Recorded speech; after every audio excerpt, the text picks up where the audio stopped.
So not a show that any of you are involved with producing. What would you consider, I think you named some of them, but sort of, let's talk both spectrums. What is one of the shows doing everything right in reality right now, and then one that sort of really needs help or a rest? American Idol, I think they've decided to rest. Yeah. I think that's probably right. I've always equated it to an old boxer. You don't want to see some young guy come up and keep knocking them out. Yeah. At the same time, if you look at the ratings it was getting last year and imagine that it's 55 hours of television, yeah, they are really going to have to go some to replace it, yeah, and to replace the figures that it was getting. Mm-hmm. So whether that was a wise decision for the network or not, I think we'll wait to see. How about you, Ben?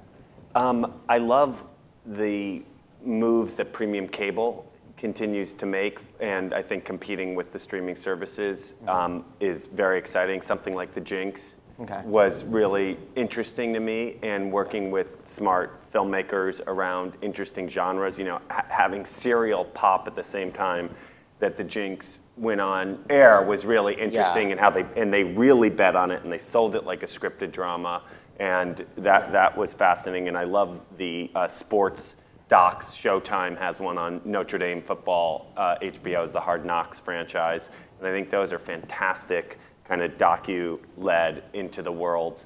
And then on the format side, you know, I'm looking forward to seeing a great new game show.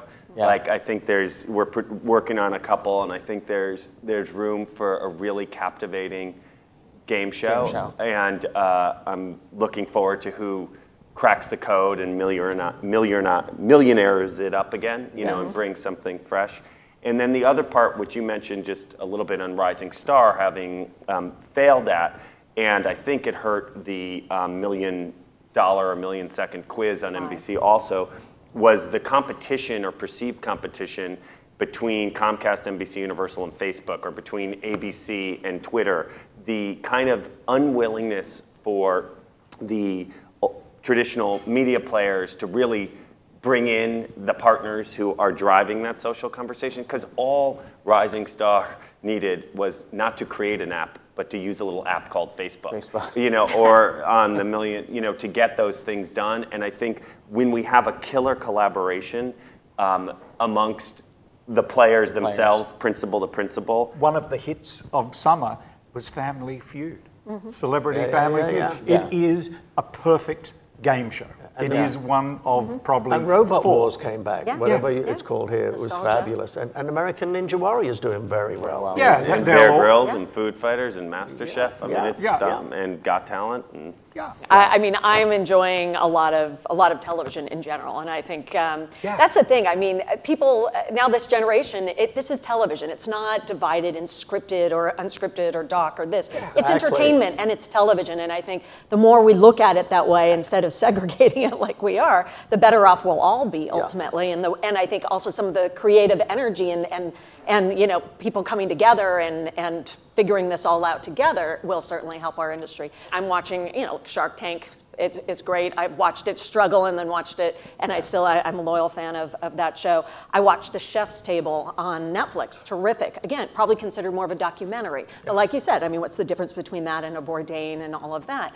I think the mistakes that we're seeing in the shows that aren't succeeding go back to us, and it's the fault of producers, and I'm probably guilty of it as well, falling back on some comfort areas when we format something.